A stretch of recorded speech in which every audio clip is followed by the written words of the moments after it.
people around the area, they knew about DOA. And they went like, oh yeah, you're that guy in that band. We're DOA! When you get used to standing up to BS, being in a hardcore punk band, it's perfect training for politics. It was a struggle. I ran for office like 6 times. Hi there, my name's Joe Keithley. I don't think people necessarily wanted to vote for Joe Shithead. I think what happened, they went, well, we usually vote for shitheads, so why not Joe Shithead this time? Now I'm a counselor at Burnaby City Hall.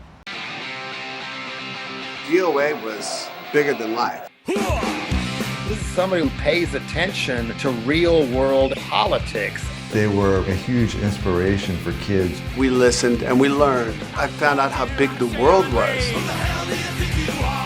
I've had people go like, oh man, you got into politics. You used to stand for anarchy. We stood up for people's rights. Running in politics is an extension of that. Some of my friends understand, some don't. The ones that don't, that's tough luck. Well, look who's here. My name is Joe Keithley. I'm from the Burnaby Green Party, and I'm running for re-election to council. To do actual politics, you have to change people's minds. This is one of the hardest things that you can do. I'm not surprised that Joe is a politician. You could tell back in the day he was going to move on to something that made a difference. My entire life, I have stood up to hatred, racism, and sexism.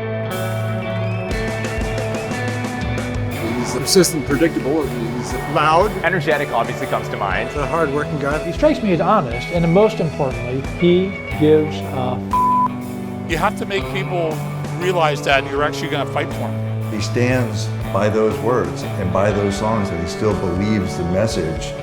You know, at DOA we set out to 1, have fun, 2, play loud, obnoxious music, 3, go out and change the world. I'm just getting started here.